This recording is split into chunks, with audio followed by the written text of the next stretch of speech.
There is a story my grandmother told me when I was just a small child. We would sit around the cooking fire as the night grew dark around our village.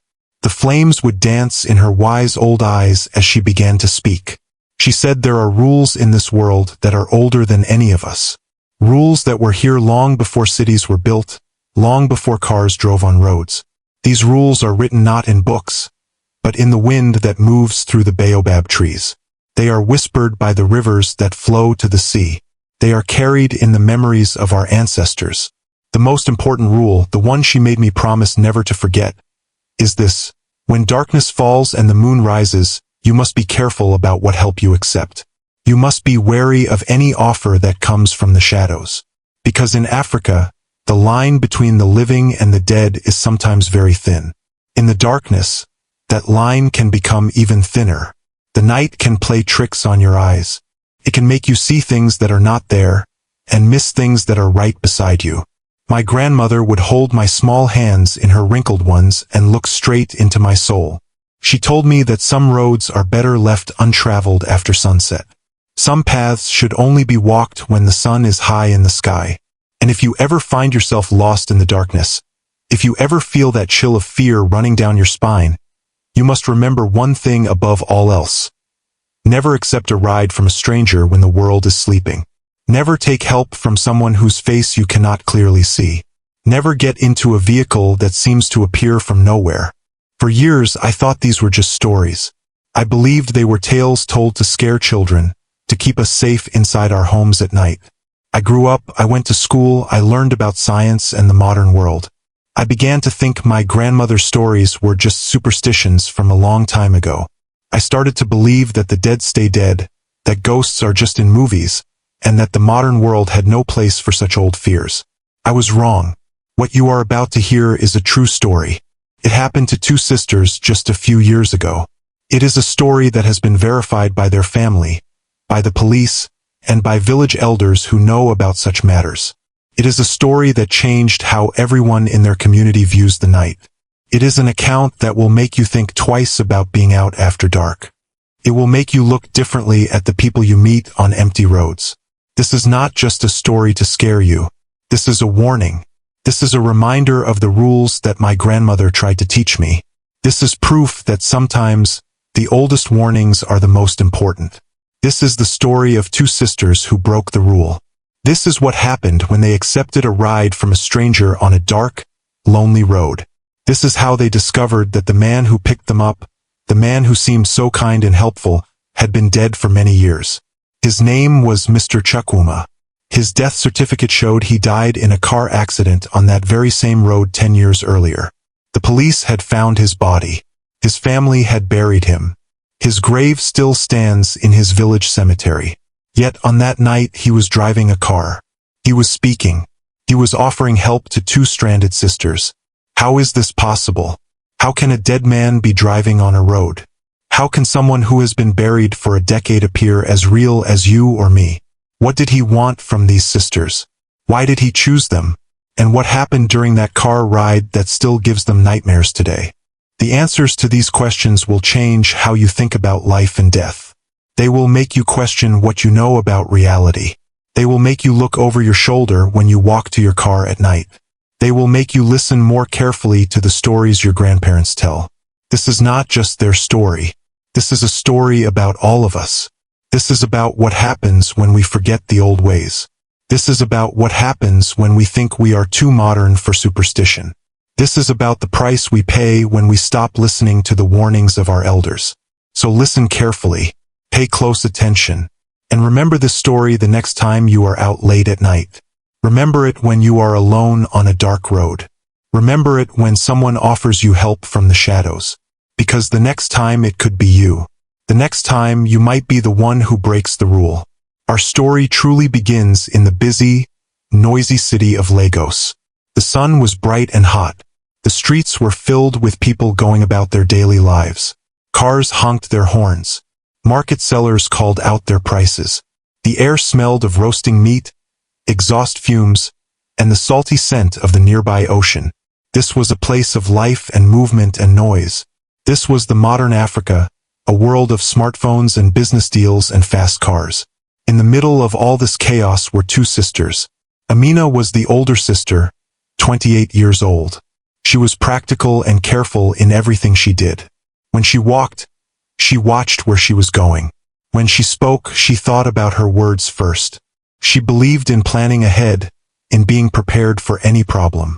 She ran a small business selling beautiful African fabrics to shops in the city. Fatima was the younger sister, 22 years old. Where Amina was cautious, Fatima was bold. Where Amina planned, Fatima acted on impulse. She had a bright energy that drew people to her. She helped her sister with the business, but she always dreamed of bigger things. On this particular day, the sisters were packing up their remaining fabrics into their car.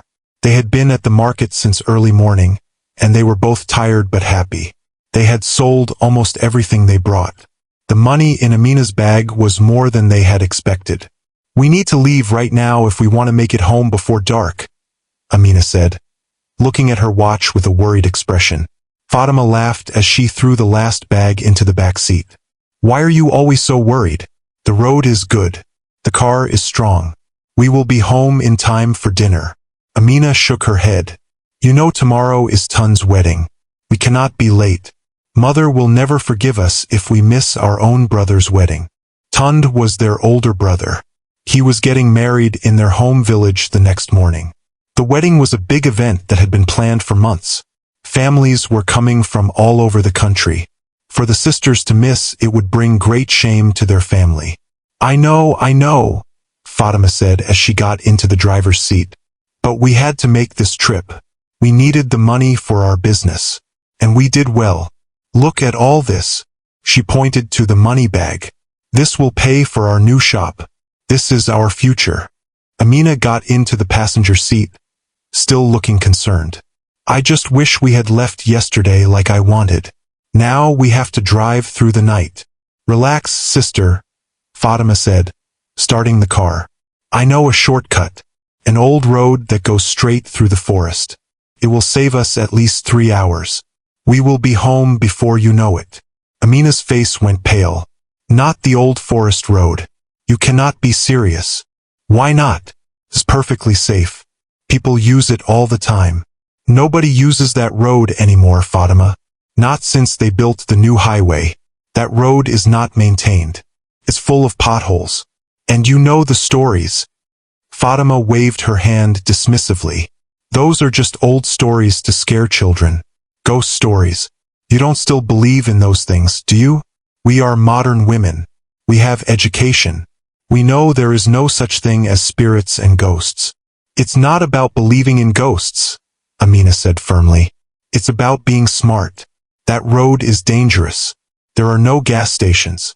No phone service. If we break down, we will be stuck there all night." "We won't break down," Fatima said confidently. "The car is fine. I checked everything this morning, and we have a full tank of petrol. We will be through the forest before you can even worry about it." This was the difference between the two sisters. Amina respected the old ways. She listened to the stories and understood they contained wisdom gathered over generations. She knew that sometimes being modern meant knowing when to trust the knowledge of your ancestors. Fatima saw the old stories as superstition. She believed in what she could see and touch. She trusted machines and maps and technology. She thought the fears of the past had no place in their modern lives. This difference in thinking, this argument between old wisdom and new confidence, was about to put them in terrible danger. As they drove away from the city, the sun began to set. The sky turned from blue to orange to deep purple. The busy streets gave way to smaller towns, and then to open countryside. The air coming through the windows changed from the smell of the city to the fresh smell of plants and earth. Amina kept looking at the clock on the dashboard. "It's getting dark. Maybe we should find a place to stay for the night and continue in the morning." "And miss the wedding?" "No way," Fatima said. "I told you I know a shortcut. We'll be home before midnight." Soon they came to a turnoff from the main highway. The sign was old and rusty, barely readable. It pointed down a narrow road that disappeared into a thick forest. The trees on either side were so tall they blocked out the fading sunlight. The road looked dark and unwelcoming. "See," Fatima said. "This is the shortcut. It goes straight through the forest and comes out near our village. We'll save so much time." "Fatima, please," Amina begged. "Let's just stay on the main road. I have a bad feeling about this." "Your feelings are not GPS," Fatima laughed. "Trust me. I know what I'm doing." Before Amina could protest further, Fatima turned the car onto the narrow forest road. The change was immediate and shocking. One moment they were on a smooth, wide highway with other cars around them. The next moment, they were on a rough, bumpy path barely wide enough for one car. The tall trees created a tunnel that blocked out most of the light. The temperature dropped suddenly. The comfortable warmth of the evening was replaced by a damp chill. The sounds changed too. The steady hum of the highway was gone. Now they could only hear the sound of their car engine and the crunch of tires on the rough road. From the forest around them came other sounds. The chirping of insects, the occasional call of a bird, the rustle of leaves as unseen animals moved in the darkness. "See? It's fine," Fatima said. But her voice had lost some of its confidence. Amina didn't answer. She was staring out the window at the deep shadows between the trees. The car's headlights seemed weak and ineffective against the pressing darkness. They illuminated only a short distance ahead before the blackness swallowed the light. The road got worse the deeper they went into the forest. Potholes became more frequent. Fatima had to slow down to avoid damaging the car. Branches scraped against the sides of the vehicle. The journey that was supposed to be quick was becoming slow and difficult. An hour passed. Then two. The darkness outside became complete. The only light came from their headlights and the glowing dashboard. The forest seemed to close in around them. The trees looked like tall, dark figures watching them pass. "Are you sure we're going the right way?" Amina asked quietly. "Of course I'm sure," Fatima said. But she sounded less certain now. "The map on my phone shows we're on the right road. Your phone has no service out here. How can the map be working? It downloaded the area before we lost service." "It's fine." But it wasn't fine. The road was becoming even narrower. The potholes were getting deeper. Fatima was driving slower and slower, carefully navigating the difficult path. Then it happened.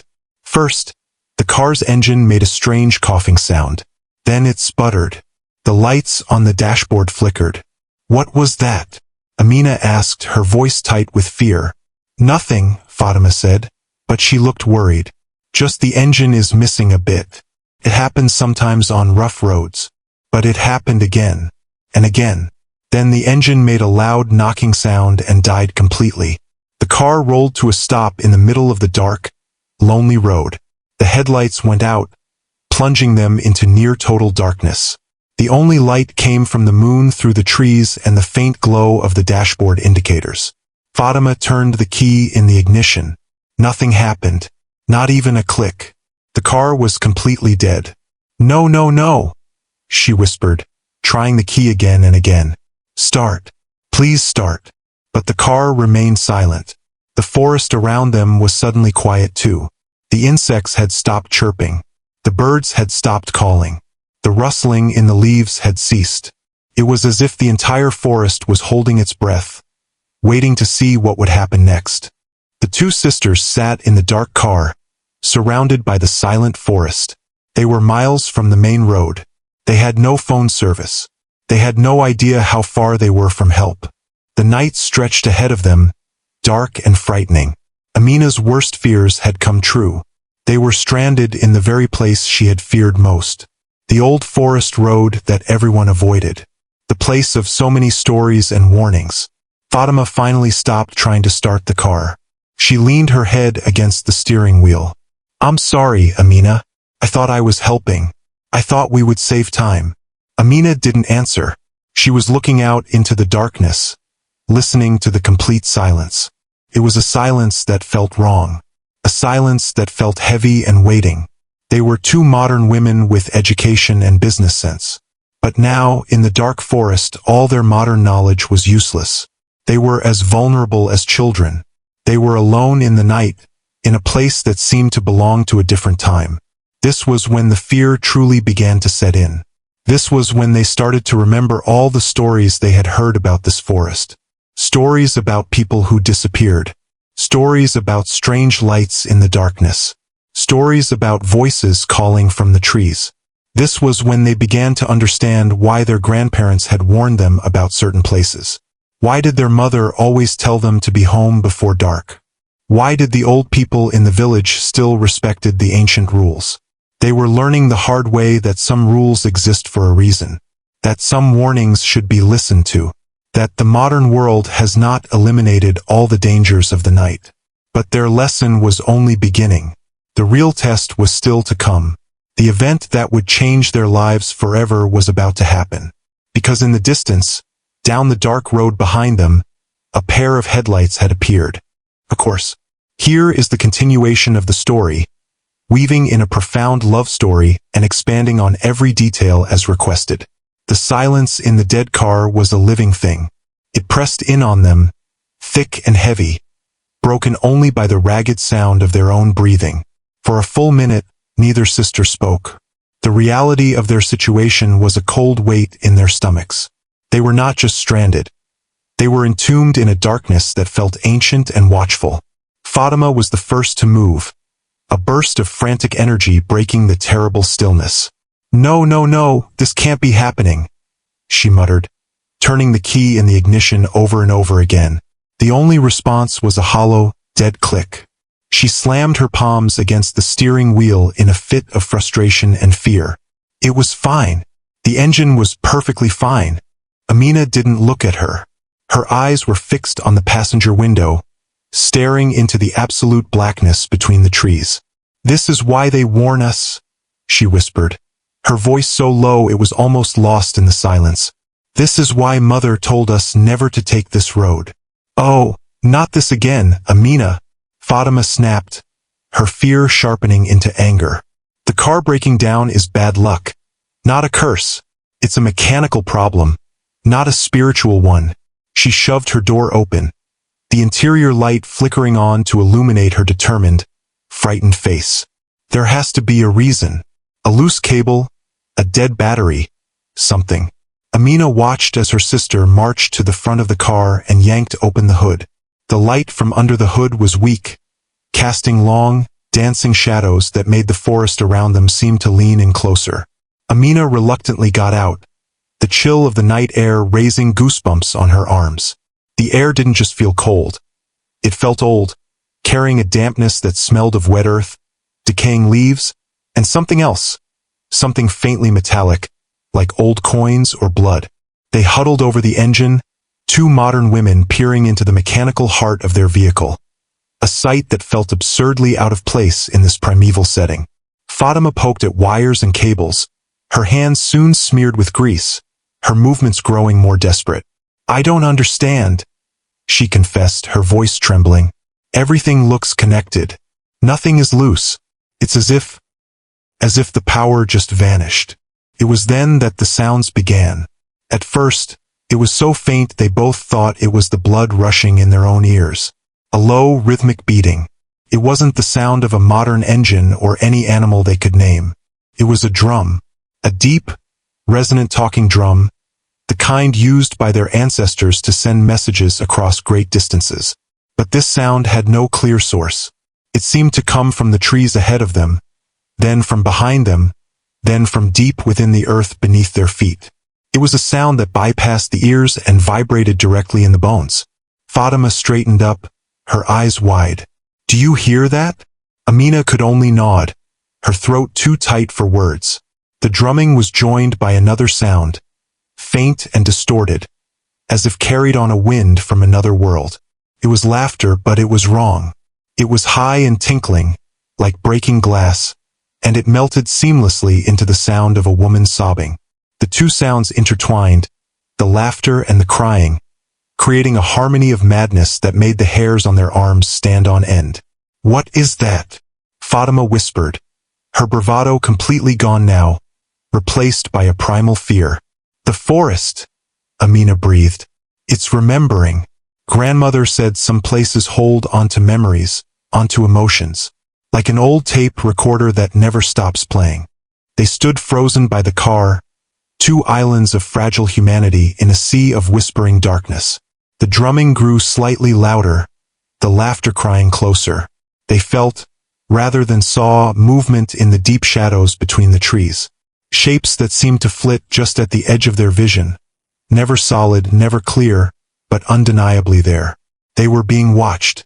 The forest was full of eyes, and none of them were friendly. Just as Fatima was about to suggest they lock themselves in the car and wait for sunrise, a new light appeared. Down the road, from the direction they had come, two pinpricks of light emerged from the gloom. They were headlights, but they were different from any they had seen before. They were a soft, yellowish color, not the bright white or blue of modern cars. They moved silently, gliding over the rough road without a sound. "Someone's coming," Fatima gasped, a wave of relief washing over her so powerful her knees felt weak. "Thank God, we're saved." Amina felt no such relief. A deep, primal dread, an instinct older than reason, coiled in her gut. "Fatima, no," she said, grabbing her sister's arm. "Look at it. Listen." The car was now close enough to see clearly. It was a vintage model, a Mercedes-Benz from the 1970s. Its black paint so pristine it seemed to swallow the weak light, gleaming like a beetle's shell. It was impossibly clean, untouched by the dust and mud of the forest road. And it was utterly silent. There was no rumble of an engine, no sound of tires on gravel. It moved as if floating. It glided to a stop a few feet behind their dead vehicle. The silence that returned was even more profound than before. The drumming, the laughter, the crying. All of it had ceased the moment the car appeared. The forest was now holding its breath, waiting. The driver's door opened. A man stepped out. He was tall and elegantly built, dressed in a beautifully tailored three-piece suit of a style that had been fashionable decades ago. The fabric was a rich, dark wool, and a gold watch chain glinted on his waistcoat. He was impeccably dressed, as if on his way to a grand ball or an important business meeting, not driving down a forgotten forest road in the dead of night. His shoes, polished to a mirror shine, made no sound as he walked towards them, but it was his face that held their attention. He was handsome, with strong, refined features and closely cropped gray hair at his temples. He smiled, a polite, reassuring smile, yet his eyes were wrong. They were the color of dark amber, and they held a profound emptiness, a stillness that was not peaceful but utterly void. They were like windows into a house where no one had lived for a very, very long time. "Good evening, ladies," he said, his voice a smooth, cultured baritone. It was a pleasant voice, but it had a flat, recorded quality to it, devoid of true warmth. "It seems you are in a predicament. May I be of assistance?" Fatima, ever the extrovert, found her voice first, her fear momentarily buried under a wave of gratitude. "Oh, sir, you are a gift from God. Our car just died, and we're stranded. We're trying to get to our village for our brother's wedding at dawn." The man's polite smile remained fixed. A wedding, a beautiful occasion, a celebration of love and new beginnings. He gave a slight, formal bow. "My name is Chukwuma. It would be my honor to offer you a ride. My own journey takes me past the villages to the east. I would be glad for the company." This was the critical decision, the moment where everything hung in the balance. Amina's entire being screamed in protest. Every story her grandmother had ever told her, every warning, every chill of fear she had ever felt, converged into a single clear message. Do not get into that car. This man was not what he seemed. His clothes were from another time. His car made no sound. His eyes were dead. He had appeared from nowhere, on a road everyone knew to avoid. He was the embodiment of the rule. Never accept kindness from the night. She grabbed Fatima's arm tighter, her fingers digging in. "No," she whispered urgently. "Fatima, we can't. Look at him. Look at his car. This is wrong. This is what grandmother warned us about." Fatima shook her off, exasperated. "Amina, stop it. You're being ridiculous. This man is a gentleman. He's offering us help. What are we supposed to do? Stay here all night with With those sounds, she gestured wildly at the dark forest. He's our only way out. He's a modern man. Can't you see? He's dressed like a banker, not a forest spirit. The dilemma was perfectly, terribly clear. It was tradition versus modernity. It was ancestral fear versus desperate need. It was Amina's deep-seated respect for the old world against Fatima's unwavering faith in the new. Please, sister, Fatima pleaded, her voice cracking with genuine terror now. I'm scared. I don't want to stay here. I was wrong about the road, I admit it. But we can't stay here. We just can't. Mr. Chukwuma stood patiently, his empty eyes observing their conflict. He made no move to pressure them, which in itself felt like a form of pressure. He was a statue of courtesy, waiting. Amina looked from her sister's terrified, pleading face to the man with the dead eyes. She felt the oppressive weight of the forest around them, the memory of the phantom drumming and crying still fresh in her mind. The thought of spending the next several hours in this terrifying place was unbearable. Against every instinct, worn down by her own fear and her sister's desperation, she made the choice that would haunt her forever. She relented. With a slow, heavy nod, she released Fatima's arm. Okay, she whispered, the word tasting like ash in her mouth. Okay. The broken rule hung in the air between them, invisible but palpable. Excellent, Mr. Chukwuma said, his smile not widening, but somehow deepening in its emptiness. He gestured towards his vehicle. Please, make yourselves comfortable. They gathered their bags from their dead car. As Amina slid into the luxurious leather back seat of the vintage Mercedes, a wave of cold air washed over her. It wasn't the chill of the night. It was a deep, penetrating cold that seemed to emanate from the very fabric of the car itself. The interior was immaculate, smelling faintly of old leather, polished wood, and a hint of some forgotten cologne. Fatima got in beside her, letting out a sigh of relief. See? It's fine. It's just a nice car. You were worrying for nothing. Mr. Chukwuma took his place in the driver's seat. The car began to move, as silently as it had arrived. He turned on the radio. It was an old, valve-driven set, the dial glowing a soft orange. Static crackled, and then a song emerged, faint and distorted as if broadcasting from a distant station. It was a high-life love song from the 1960s, the trumpet melody sweet and sorrowful, the singer crooning about a love that was lost but never forgotten. As the car glided through the tunnel of trees, Mr. Chukwuma began to speak. His voice was calm, conversational, but his words were not. The night is a canvas for memories, he began, his eyes fixed on the road ahead. Love, in particular, paints in the brightest colors. It does not fade with time. True love is a seed that is planted in the heart. Even if the tree is cut down, the roots remain, deep in the earth, waiting. He glanced at them in the rearview mirror, his amber eyes catching the faint light. You are going to a wedding, a beautiful thing. Tell me, do you believe in soulmates? In the idea that two hearts can be fashioned for one another, across time and distance? Fatima, eager to be polite, leaned forward. I do. I think everyone has someone meant for them. A romantic notion, Mr. Chukwuma said, and a true one. I knew such love once. A strange emotion, the first they had seen, flickered in the depths of his empty eyes. It was a profound, bottomless sorrow. Her name was Neka. Her laughter was like the first rains after a long drought. Her eyes held the light of the morning star. He fell silent for a moment, the only sound of the staticky love song on the radio. We were to be married. Our families had arranged it, but our hearts had arranged it long before. We were two halves of a single whole. We planned our life together. A small house near the river. Children. A future built on the foundation of our love. The car ride was no longer just a ride.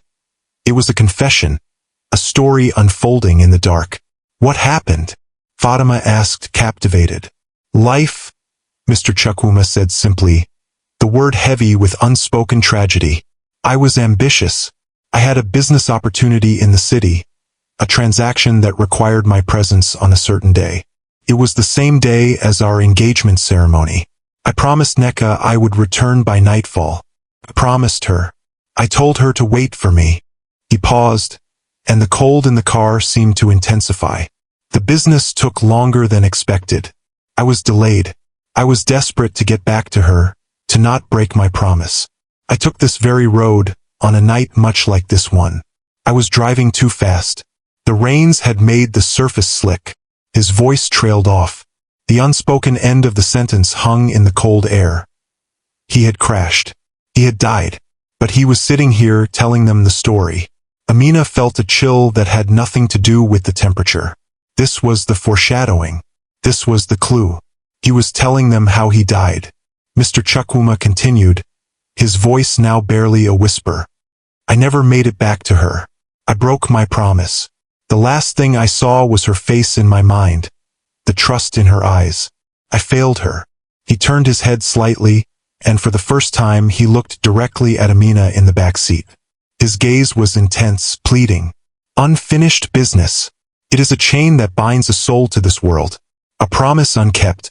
A love unfulfilled. It has a weight that even death cannot erase. He turned back to the road. That was a long time ago. But for me, it feels like yesterday. For me, the night is still that night. The promise is still unkept. The car continued its silent journey, carrying them deeper into the night, and deeper into the story of a love that had outlasted death itself. The sisters were no longer just passengers. They were now part of a decades-old tragedy, hurtling towards an unknown role in its conclusion.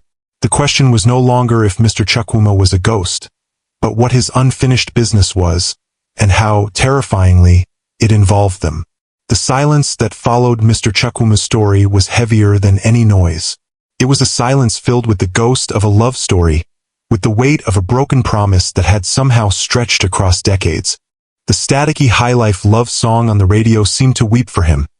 The trumpet's melody a lonely echo in the cold, dark cabin of the car. Amina sat frozen, her mind reeling. The pieces were all there, laid out before her with a terrifying clarity. The old-fashioned car that made no sound. The suit from a bygone era. The profound emptiness in his eyes. And now this story, a tale of a man who died on this very road, rushing back to the woman he loved. He wasn't just telling them a sad story. He was confessing his own tragedy. He was a soul trapped in the moment of his greatest failure, reliving his desperate journey every night for eternity. The unfinished business he spoke of was his promise to Neka. He was a man out of time, a photograph given breath, and they were now passengers in his memory. Fatima, however, seemed to have absorbed the story differently. The initial fear had been replaced by a wave of profound, romantic sympathy. She saw a tragic hero, a man whose love was so strong it had become his prison. That's the most heartbreaking thing I've ever heard, she breathed, her voice full of genuine emotion. To love someone that much, to be separated like that, it's not fair. Mr. Chukwuma's eyes met hers in the rearview mirror, and for a fleeting second, the emptiness seemed to recede, replaced by a glimmer of gratitude. You understand, he said, his voice soft. You have a compassionate heart. It is a rare thing in a world that often values speed over substance, ambition over affection. The compliment was like a drug to Fatima.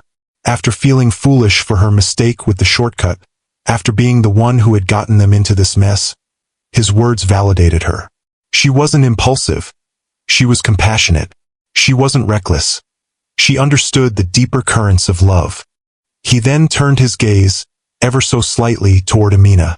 And you, the cautious one, the one who heeds the warnings of elders. Your faith in the old ways is admirable. But tell me, does that faith leave room for mercy? For the plight of a lost soul? The question was a masterstroke. It wasn't an attack. It was a challenge to her very identity. He was expertly exploiting their flaws, widening the rift that the forest road had already created between them. He praised Fatima's emotion to make her more pliable, and he questioned Amina's faith to make her doubt the very instincts that were screaming at her to escape. Amina didn't answer. She couldn't. Her throat was locked with a terror so complete it felt like paralysis. She simply stared out the window, watching the dark tapestry of the forest roll by. It was then she noticed it. The journey was becoming surreal. The road outside no longer felt like a linear path through the woods. The headlights of the silent car illuminated the same gnarled, ancient baobab tree, its branches like skeletal fingers clawing at the sky. She was sure of it. They had passed that exact tree at least 3 times. They were driving in a circle, trapped in a loop on a road that was going nowhere. The world outside the windows was no longer a real forest. It was a memory, a recording on a celestial film reel that was stuck, replaying the same few seconds over and over again. A deep, physical heaviness began to settle over her. It wasn't just fatigue. It was as if the very air in the car had become thick syrup, weighing down her limbs, making each breath an effort. She felt like she was sinking into the cold leather seats, being absorbed by the past that this car and its driver represented. She glanced at Fatima and saw her sister rubbing her own arms, a faint frown on her face. "Does it feel heavy in here to you?" Fatima asked, her voice slightly slurred. "It is the weight of memory," Mr. Chukwuma answered smoothly, before Amina could speak. "Some stories are so powerful they bend the world around them. They create their own gravity." He was manipulating their perception, justifying the unnatural with poetry. And Fatima, under the spell of his tragic romance, nodded slowly, accepting his explanation. The car hit a small bump in the road, a jolt that felt jarringly real in the dreamlike journey. Something small and metallic fell from the sun visor above Mr. Chukwuma, landing on the seat between the 2 sisters with a soft clink. Amina's eyes dropped to the object. It was a locket, an old-fashioned oval of tarnished silver on a delicate chain. Her heart hammered against her ribs. With a trembling hand, she picked it up. The metal was ice-cold. She fumbled with the tiny clasp, and it sprang open. Inside was a faded black and white photograph. The man was unmistakably a younger Mr. Chukwuma, his face alive with a happiness that made his current state seem even more desolate. His arm was wrapped around a young woman of breathtaking beauty. She had large, luminous eyes that seemed to sparkle even in the faded photo, and a smile that could light up the darkest night. She was leaning into him, her head resting on his shoulder, a picture of pure, unadulterated joy. This was Nneka. This was the love he had lost.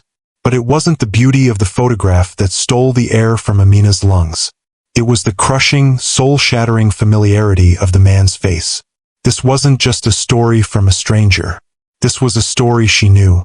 A memory, long dormant, erupted from the depths of her mind. She was a child of no more than 6, sitting at her grandmother's feet by the cooking fire. Her grandmother was telling her a story, not to scare her, but to teach her. A story about a young man from a village not far from their own. A brilliant, ambitious young man named Chukwuma, who was engaged to the most beautiful girl in the region, Nneka. He had gone to the city to secure their future, promising to return for their engagement ceremony. He never did. His car was found wrecked at the bottom of a ravine off the old forest road. His body was never recovered. Nneka, heartbroken, had waited for him for years, refusing to believe he was dead, until she eventually faded away herself, dying of a sickness the elders said was simply a broken heart. He was a man caught between 2 worlds, her grandmother had said, her voice soft with pity. The world of his ambition and the world of his heart. And in trying to have both, he lost everything. His spirit is said to still travel that road, forever trying to get back to her, forever stuck between the man he was and the promise he couldn't keep.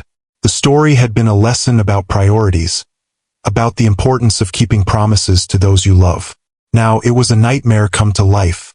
The man in her grandmother's story, the ghost from a local legend, was sitting in the driver's seat. The locket was proof. The photo was proof. She looked from the locket to the back of Mr. Chukwuma's head, her blood running cold. She had to make Fatima see. She thrust the open locket toward her sister. "Fatima," she whispered, her voice a dry rasp. "Look, remember grandmother's story? The man who disappeared?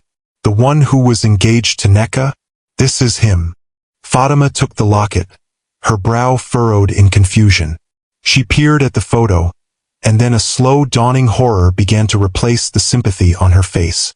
The abstract tragedy was becoming terrifyingly concrete. The story was no longer a romantic tale.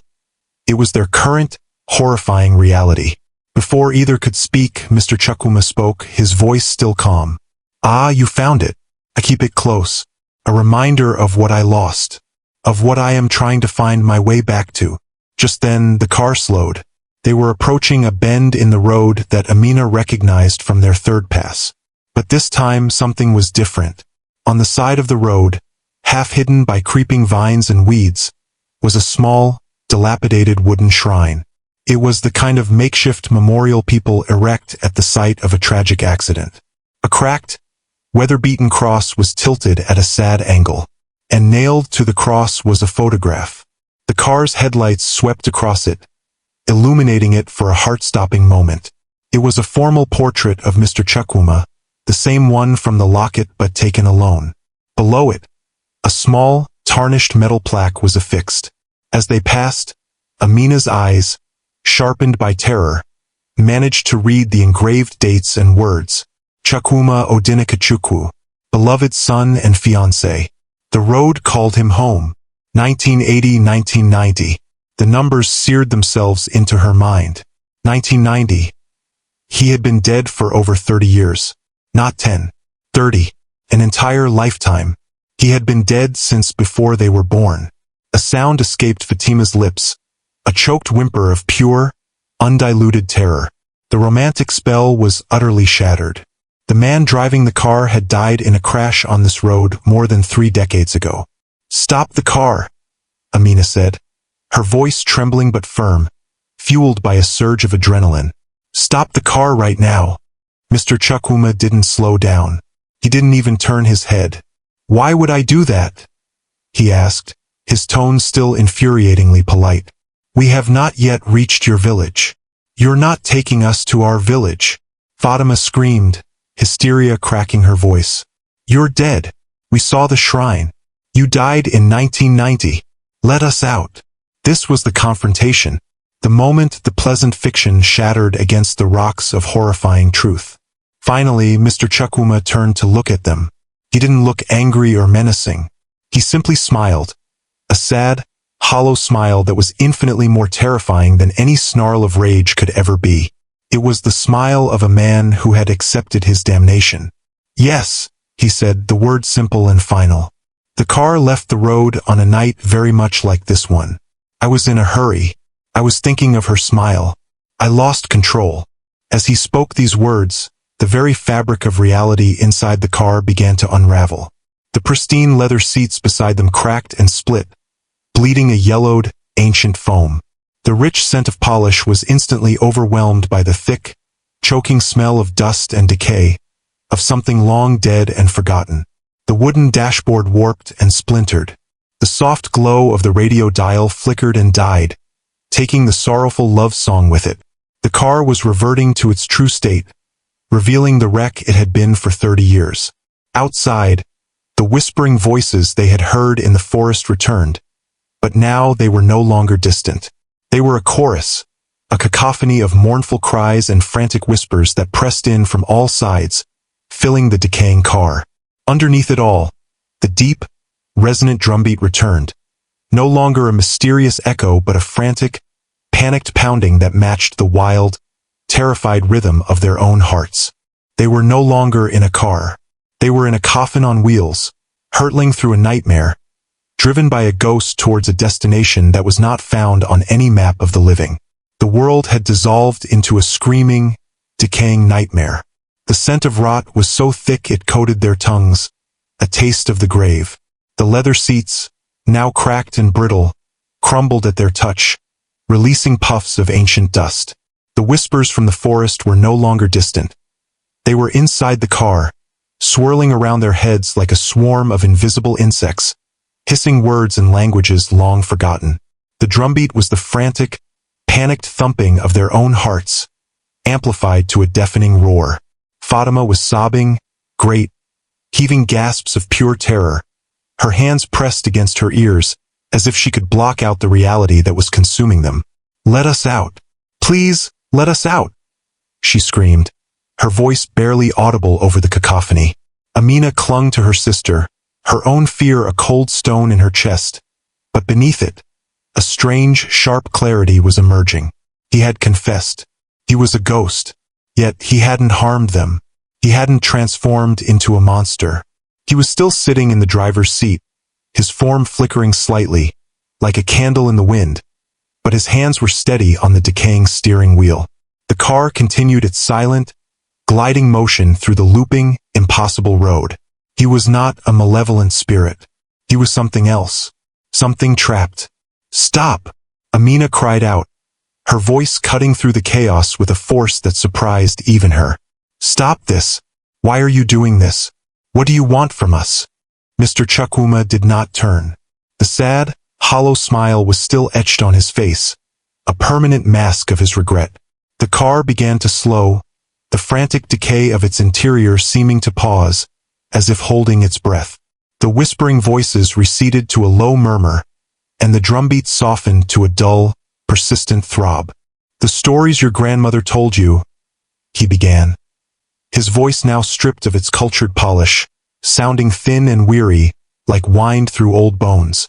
"They are true, but they are incomplete. They speak of my love for Neka, and that love was real. It was the very air I breathed. But it was not my only promise. It was not my only failure." He finally brought the car to a complete stop.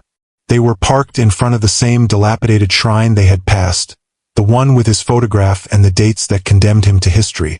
The headlights, now dim and jaundiced, illuminated the cracked image of his youthful face.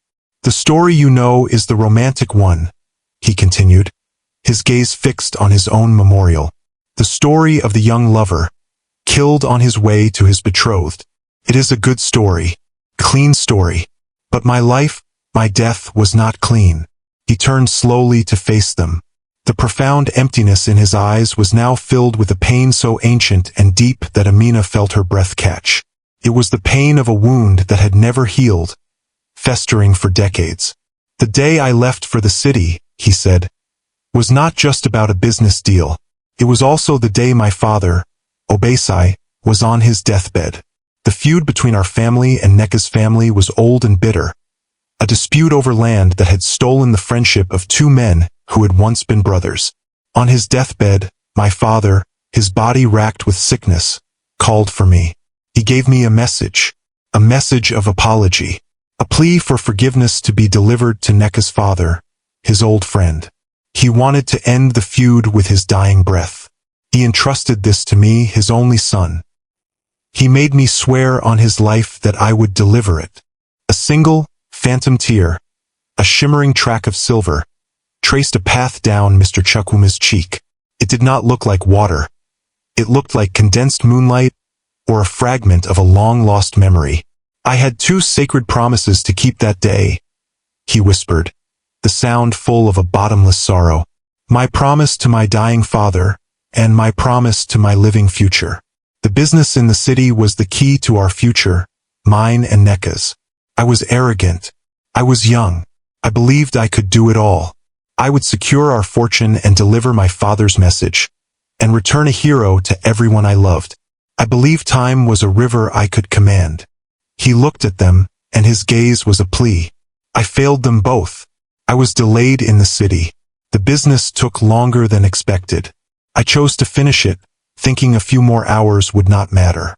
I chose ambition over duty. I rushed back, taking this cursed road, my mind a storm of calculations and plans. I was not thinking of my father's frail hand in mine. I was not thinking of the weight of his words. I was thinking of money, of status. In my pride, in my rush, I lost control of the car. I died with both promises unkept. I died with my father's last words trapped in my throat, never delivered. I died without seeing Neka's face one more time." The revelation was a seismic shift in the atmosphere of the car. The terror did not vanish, but it was now joined by a dreadful, overwhelming pity. This was not a monster. This was a man. A flawed, proud, desperate man, eternally punished for a single catastrophic error in judgment. He was an echo, a recording of a soul's greatest failure, stuck on a loop on this dark stretch of road. His true purpose was now horrifyingly clear. "You don't want to hurt us," Amina said, her voice soft with understanding. "You need our help."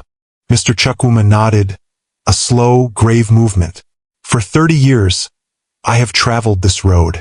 I have offered rides to those who are lost, to those who are, as I once was, too proud, too rushed, too modern to listen to the whispers of the old world. I seek not their lives, but their voices. I am a ghost. I am a memory. I cannot cross the threshold into the world of the living to deliver a message I failed to deliver in life. I need the living to speak for me. I need you to complete my journey." The moral dilemma deepened, twisting into something far more complex than simple fear. They were no longer just potential victims. They were potential saviors. Their new desire was no longer just to escape, but to survive this encounter with their souls intact, which now seemed inextricably linked to helping his soul find peace.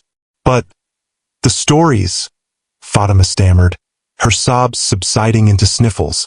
"The people who disappeared were never seen again because they failed," Mr. Chukwuma explained, his voice heavy. "They were too consumed by fear to listen. They ran into the forest, lost to its depths. Or they refused to help, and I have no power to release them. They remain here, in the in-between, their whispers adding to the chorus you hear. Their fear feeds this place. But you have listened. You have seen my truth." He gestured out the window, toward the darkness beyond the shrine. "My father's old compound is just there, beyond those trees. It is a ruin now. His spirit, like mine, cannot rest. The feud continued after our deaths, tore our families apart for a generation. Neka's heartbreak was compounded by the ongoing strife. The message I carry, it could have ended it all, could have brought peace. It could have allowed her to mourn me without the poison of that old hatred." He looked at Amina, then at Fatima, his eyes holding a desperate hope. "Will you help me? Will you take my father's message to the old Odinikachukwu compound? Will you speak the words I failed to speak? It is the only way. It is the only thing that can break this cycle. For me, for my father, for Neka." The silence that followed was heavier than any that had come before. It was a silence filled with the weight of a 30-year-old regret, a family feud, a lost love, and a decision that now rested in the hands of two terrified sisters. To help a ghost was to participate in the supernatural, to validate every old warning they had ever heard. But to refuse was to condemn him, and perhaps themselves, to an eternity trapped in this nightmare. The path of escape was now the path of compassion. A journey into the heart of a ghost's grief to deliver a message from a father who had died waiting for his son.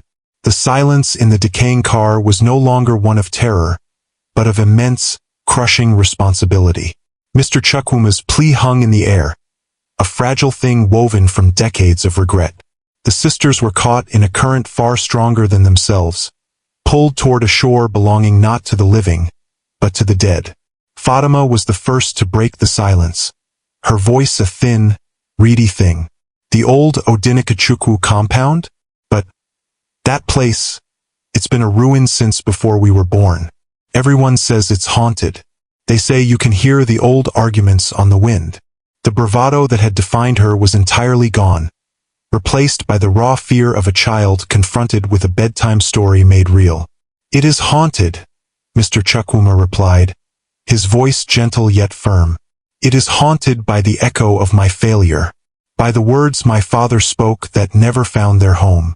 The living abandoned it, but the past has not." Amina found her voice, though it trembled.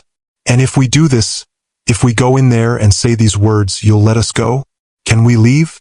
You'll be free." A look of profound longing crossed his translucent features.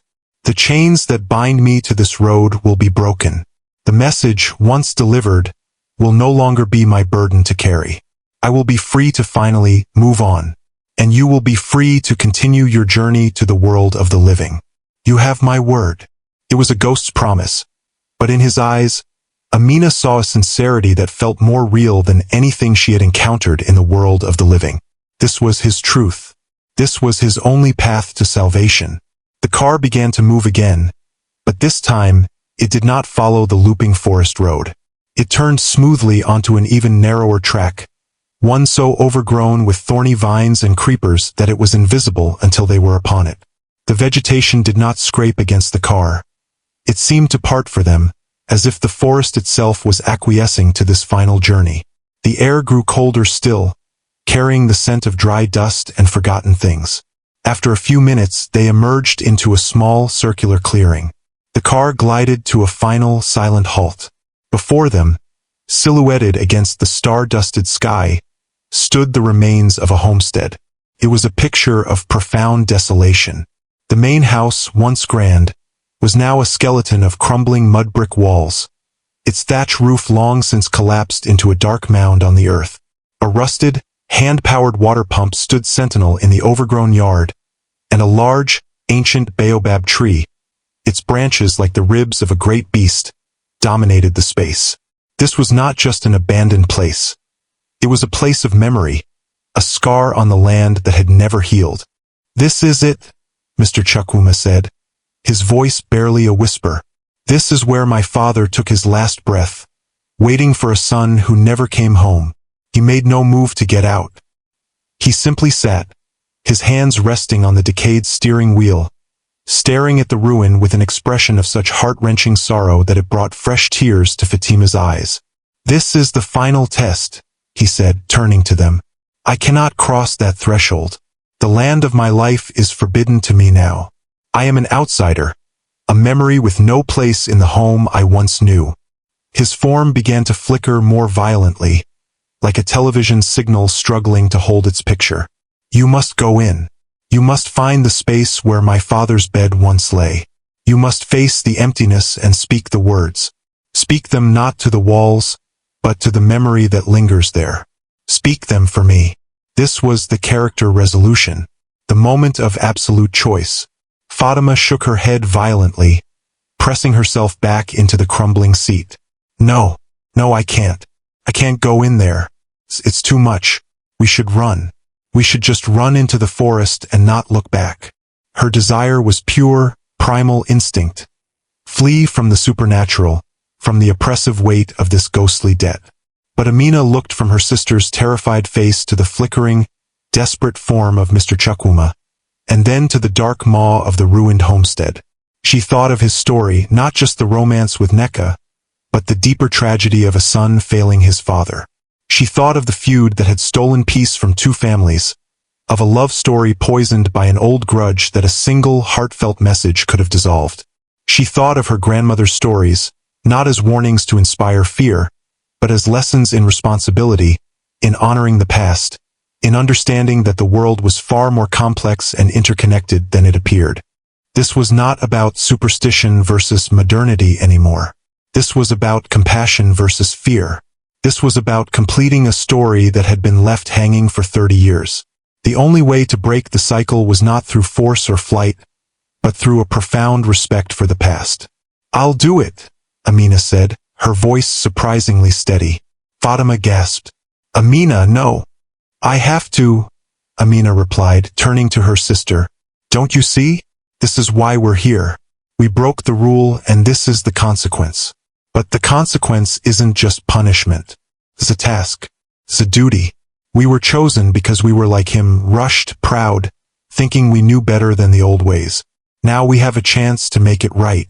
For him and for us." She reached for the door handle. The cold metal seared her skin, but she pushed it open. The air that rushed in was frigid and still. She stepped out, her legs feeling like water. She turned back to the car. "What are the words? What is the message?" Mr. Chukwuma looked at her, his flickering form solidifying for a moment. His eyes filled with a gratitude so immense it was almost painful to behold. "The message is this," he said, his voice gaining a strength it had not possessed before. "Tell him, Father, your son, Chukwuma, carries your words in his heart. He failed your trust, but he never forgot your love. He asks you to forgive him. and he brings you the words you asked him to deliver to your brother, Okoro. The land is just earth. Our friendship was life. I was wrong. I am sorry. Let the fight end with us. Let our children marry in peace. Amina repeated the words silently, committing them to memory. They were simple words, but they carried the weight of a generation's strife.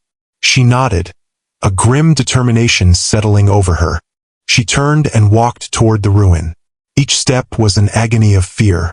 The long, dry grass whispered against her ankles, sounding like accusing voices. The doorway of the main house was a black hole, promising nothing but darkness. She glanced back once. Fatima was watching her from the car, her hands pressed against the window, her face a mask of terror and awe. Mr. Chukwuma had emerged from the vehicle, standing beside it, a faint, shimmering outline in the gloom. He could go no further. Taking a deep breath that did nothing to calm her racing heart, Amina crossed the threshold. Inside, the darkness was absolute. The smell of decay was overwhelming. Moonlight filtered through the collapsed roof in dusty shafts, illuminating floating motes of dust and the skeletal remains of furniture. She could feel a presence, a heavy, waiting sadness that permeated every brick, every speck of dust. It was the sadness of a father who died with a heart burdened by a feud and broken by a son's absence. Guided by an instinct she didn't understand, she moved toward a corner of the main room where the remnants of a rusted metal bed frame lay half-buried in debris. This was the place. She could feel it, a core of intense, frozen grief. She stood there, in the center of the ruin, in the heart of a forgotten tragedy. She closed her eyes, pushing her own terror down, focusing on the ghost's plea, on the love story that was only half the tale, on the father and son whose connection had been severed too soon. And then, she began to speak. Her voice, at first a trembling whisper, grew stronger as she poured the ghost's 30-year-old regret into the silent, dusty air. "Father," she called out, not knowing to whom she spoke, but speaking to the memory, to the echo. "Your son, Chukwuma, carries your words in his heart." The air in the ruins seemed to stir. The dust motes danced in the moonlight. "He failed your trust, but he never forgot your love. He asks you to forgive him." A gentle wind, warm and sudden, blew through the broken walls, carrying away the scent of decay, replacing it with the faint, sweet smell of pipe tobacco and the ulisi flower. "And he brings you the words you asked him to deliver to your brother, Okoro," Amina continued, her voice now clear and strong, a conduit for a message finally coming home. "The land is just earth. Our friendship was life. I was wrong. I am sorry. Let the fight end with us. Let our children marry in peace." As the final word, peace, left her lips, a profound silence fell. But it was not the silence of emptiness. It was a deep, resonant, healing silence. It was the sound of a burden being lifted, of a knot being untied after decades. The weight in the air vanished. The oppressive sadness lifted, replaced by a sense of immense, quiet peace. The ruins were just ruins again, not a prison for memory. Amina opened her eyes. She walked back out of the homestead, her body trembling with release. Outside, the world had changed. The oppressive darkness was softening. A pale, pre-dawn light was beginning to bleed into the sky at the horizon. And Mr. Chukwuma, he was standing where she had left him, but he was different. He was solid, real, no longer flickering. He was wearing the same suit, but it looked new, vibrant. The emptiness in his eyes was gone, replaced by a profound and grateful peace. And he was not alone. Beside him stood the faint, shimmering form of an older man, who placed a loving, translucent hand on his shoulder. His father. Mr. Chukwuma looked at Amina, and for the first time his smile was not hollow. It was radiant, full of joy and relief that transcended life and death. "Thank you," he said, his voice clear as a bell, carrying across the clearing. "You have given me back my name. You have given me back my peace." He then looked toward the east, as if hearing a call only he could perceive. A beautiful, smiling woman with luminous eyes, Neka, appeared in the growing light, her hand outstretched toward him. Mr. Chukwuma looked back at the two sisters one last time, nodded his head in a final, eternal gesture of gratitude, and then he turned. He took his father's hand, and then Nneka's. Together, the three figures began to fade, becoming one with the brightening mist of dawn, their forms dissolving into particles of light that twinkled and then were gone. The spell was broken. The vintage Mercedes was gone. In its place was a pile of rusted, corroded metal, half swallowed by the earth. The true remains of a car that had crashed 30 years ago. Amina and Fatima stood alone in the clearing, holding each other, as the sun finally broke over the horizon, bathing the world in the clean, honest light of morning. They were free. The night was over. The dead were finally at rest. And the sisters had learned a lesson about love, promises, and the enduring power of the past that would stay with them for the rest of their lives. The first rays of the sun were not just light. They were a baptism. They washed over the clearing, bleaching the lingering shadows from the crumbling homestead, turning the dewy grass into a field of 1,000 tiny diamonds. The silence that remained was no longer heavy or haunted. It was the simple, clean silence of a new day, a silence that held only the distant, hopeful chirping of waking birds. For a long moment, neither sister moved. They stood locked in an embrace, their bodies trembling not from fear, but from the sheer, overwhelming release of the tension that had held them captive all night. The physical and metaphysical cold that had seeped into their bones was slowly being replaced by the sun's gentle warmth. Amina was the first to pull back, her hands still gripping Fatima's shoulders, her eyes searching her sister's face. Are you all right? Amina asked, her voice hoarse. Fatima could only nod. Tears, clean, uncomplicated tears of relief, streaming down her face. She looked past Amina, her eyes widening. The car, it's gone. They both turned to look. Where the ghostly Mercedes had stood was now just a depression in the grass and a few scattered, rust-eaten pieces of metal that were barely recognizable as having once been part of an automobile. It was a stark, sobering testament to the reality of what they had experienced. It had not been a dream. It had been an intersection with a truth far older and stranger than they had ever imagined. "We need to go," Amina said softly, her practical nature reasserting itself, though it was now tempered with a new, profound gravity. "We need to find the main road." They stumbled out of the clearing, their legs weak and unsteady. They pushed through the overgrown path, and to their astonishment, after only a few minutes of walking, they emerged onto the familiar, solid surface of the main highway. The sun was fully above the horizon now, and the world was painted in the bright, honest colors of day. And there, just a few hundred meters away, was their own car, sitting exactly where it had died the night before. It felt like encountering a relic from another lifetime. The fear and desperation of that moment, the sputtering engine, the dying lights, the crushing silence, felt like memories from a distant past, yet they were less than 12 hours old. As they approached the car, a miracle, small and mundane, occurred. Fatima, more out of habit than hope, pressed the unlock button on her key fob. The car responded with a cheerful electronic chirp and a flash of its indicators. Amina stared, her mind struggling to reconcile the ordinary sound with the supernatural symphony of the night. "It's working," Fatima whispered, her voice full of awe. She tentatively opened the driver's door and slid inside. She took a deep breath and turned the key in the ignition. The engine roared to life, strong and healthy, as if it had never faltered. The journey home was conducted in a silence that was both comfortable and profound. There were no arguments, no recriminations, no frantic explanations. The radio remained off. The events of the night were too immense, too sacred in their own terrifying way, to be cheapened with words. They needed to be carried quietly in their hearts, to be processed slowly. They reached the outskirts of their village as life was beginning to stir. The smell of morning fires and cooking food filled the air, a symphony of normalcy that was almost unbearably beautiful. They could hear the first, tentative beats of the wedding drums, a joyful, rhythmic pulse calling the community together. They parked the car and walked toward their family compound on legs that still felt foreign. The wedding was in full, vibrant preparation. Women in colorful, elegant attire moved with purpose, their laughter ringing out. Children, already dressed in their finest clothes, chased each other through the compound.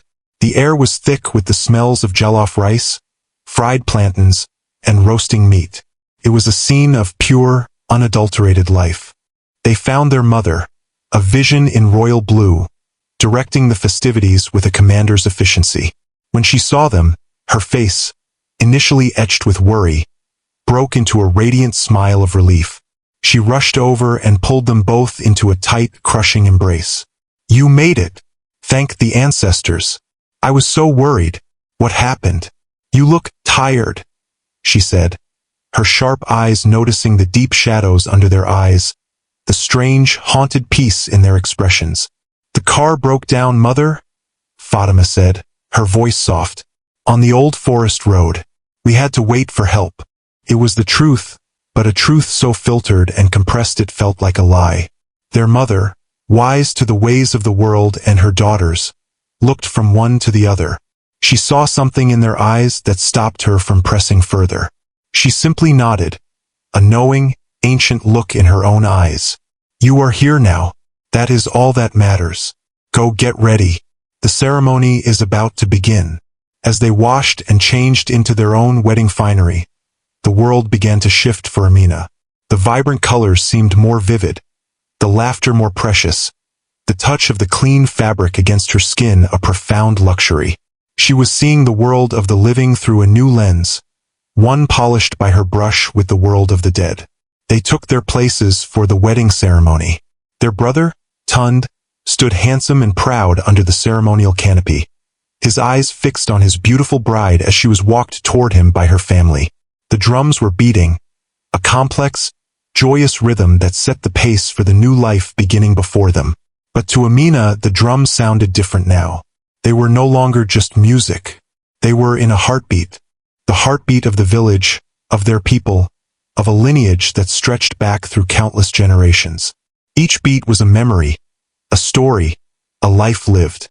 Each beat was a chain, invisible but unbreakable, linking the living to the dead. She looked at the happy couple at the joining of two families, and she saw the echo of another couple, Chukwuma and Nneka, whose union had been tragically severed. She saw the end of a feud that another message, delivered 30 years too late, could have prevented. The joy in this moment felt fragile, precious, and earned against a backdrop of countless other stories that had not ended so happily. This was the moral twist, the psychological closure that settled deep within her soul, recontextualizing not just the past night, but her entire understanding of existence. She had grown up believing, like most, that the stories of the dead, the ghosts, the spirits, the warnings were meant to inspire fear. They were cautionary tales to keep children from wandering into dangerous places, to keep people safely inside after dark, to enforce a boundary between the world of the living and the world of the dead. They were about protection through fear. She now knew, with a certainty that chilled her to the bone, that this was wrong. The stories were not warnings of malice. They were pleas. They were cries for help from across the Great Divide. The dead were not monsters lurking in the shadows, waiting to punish the living for their trespasses. They were lost souls, trapped by regret, by unkept promises, by love that had been interrupted too soon. They were waiting, not with anger, but with a desperate, aching patience, for a moment of connection, for an act of kindness from the world they had left behind. The true purpose of the old tales was not to make them fear the dead, but to remember them, to acknowledge that a life once lived does not simply vanish. Its echoes ripple through time, and sometimes, those echoes grow so loud they can no longer be ignored. The dead are not always gone. Sometimes, they are just waiting, waiting for someone to listen, waiting for a message to be delivered, waiting for a name to be spoken with love, not fear, waiting for a debt of the heart to be paid. This was a far more terrifying truth than any ghost story. A ghost you can run from, a monster you can fight. But how do you live in a world where the past is not truly past? How do you walk through life knowing that every forgotten promise, every harsh word, every act of pride or neglect could become a chain that binds a soul to a state of eternal longing? It meant that kindness was not just a virtue, it was a cosmic responsibility. That memory was not just a personal comfort, it was a sacred duty to those who had come before. As she watched her brother and his new wife exchange their vows, promising to love and cherish one another for the rest of their lives, Amina made a silent vow of her own. She would remember Chukwuma and Nneka. She would remember the destructive power of a family feud and the healing power of a simple apology. She would carry the lesson of that night in her heart forever. That love is the most powerful force in any world, but it is also fragile, and it requires courage, humility, and sometimes the help of a stranger to see it through to its proper end. The ceremony ended with cheers and celebration. The new couple was joyously ushered away. The feasting and dancing began. Fatima, caught up in the celebration, grabbed Amina's hand, her eyes still holding a trace of the night's terror, but also a new, hard-won wisdom. "We did it, sister," she said softly. "We survived." Amina squeezed her hand, looking out at the celebrating crowd, at the vibrant, pulsing life around her. "We did more than survive," she replied, her voice barely a whisper. "We remembered." And in the dappled sunlight of the new day, surrounded by the music and joy of the living, she felt the peaceful, grateful presence of the dead, finally at rest, their story complete, their love story finally allowed to end, not in tragedy, but in the quiet, eternal peace it had always deserved. The night was over, but its lesson would shine on, brighter than the morning sun. The celebration of the wedding stretched long into the afternoon, a vibrant tapestry of music, laughter, and shared joy. But for Amina, a part of her soul remained in the quiet, pre-dawn clearing, standing at the threshold between two worlds. As the sun began its descent, painting the sky in hues of orange and purple, she found a moment of solitude away from the dancing and the feasting. She sat on a low stool under the shade of a great, ancient tree at the edge of their compound, its branches a protective canopy over her. The sounds of the celebration were a gentle hum in the background, a comforting reminder of the world she had fought so hard to return to. She closed her eyes not to sleep, but to remember. The memories did not come as sharp, terrifying stabs, but as a slow, flowing river of understanding. She saw Mr. Chukwuma's face not twisted in ghostly horror, but etched with the profound sorrow of a love interrupted. She heard his voice, not as a spectral whisper, but as the clear, heartbreaking plea of a man trapped by his own deepest regret. She felt again the crushing weight of the message she had carried, the words that had held the power to end a feud and quiet a restless soul. And she felt, more than anything, the immense, liberating peace that had descended when those words were finally, after 30 long years, released into the world they were meant to heal. It was in this state of quiet reflection that she seemed to feel a presence, not threatening, but ancient and knowing. It was as if the tree itself, which had witnessed generations of her family's joys and sorrows, was encouraging her. It was in this moment that she understood her new purpose. The story did not end with their escape. The story did not end with the ghost's release. A story only truly ends when it is forgotten. Their duty, her duty, was to ensure that this one was never forgotten. She opened her eyes, and they held a new light, a light forged in the fires of a supernatural night and tempered by the wisdom of the ancestors. It was a light that saw the thin veil between the worlds. It was a light that understood that every joy in the land of the living is built upon a foundation of stories from the land of the dead. And it is here, with that profound understanding in her gaze, that she seems to look up, not at the setting sun, but directly at you, the listener, as if you have been sitting there with her all along, sharing in her silence. Her eyes, older and infinitely wiser than her years, hold a secret, and she is ready to share it. You have journeyed with us through the long, dark night. You have felt the cold fear, the desperate hope, and the final, breathtaking peace. This story, the story of Chukwuma and Nneka, of a promise broken and finally kept, is now a part of you as it is now a part of me. But this story is not unique. If you listen closely, when the wind moves through the tall elephant grass, it does not just rustle. It speaks. It carries the whispers of 1,000 stories just like this one. In every village, in every bustling city built upon ancient soil, in every family, there is a story that the wind carries. There is a tale of a debt left unpaid, a song left unsung, a message left undelivered. There is an account of a spirit left to wander the familiar paths of a life they can no longer live, bound by a love so strong it defied the grave itself, or a regret so deep it created its own eternity. These are not just ghost stories to frighten children on a dark night. These are the unfinished symphonies of the human heart. These are the echoes of lives lived, loves lost, and promises that are still waiting, patiently, for their chance to be fulfilled. These are the dreams that never truly end when you wake up. They linger in the corners of your vision, in the familiar scent of a forgotten perfume, in the melody of an old song that suddenly brings a tear to your eye for a reason you cannot name. The world is filled with these whispers. My story, the story of the night we accepted a ride from a man who had been dead for 30 years, is just one of them. But it is a story that must be told. It is a memory that must be kept alive. For in the telling, we do not just remember the dead. We honor the incredible, enduring power of love that connects us all, a chain of spirit and memory linking the past, the present, and the future. If your spirit has been stirred by this tale, if you feel that chill of recognition, that sense of a world far more mysterious and interconnected than you ever imagined, if you believe, as I now do, that the most important stories are those that remind us of our shared humanity, our capacity for compassion, and our sacred duty to remember, then I have an invitation for you.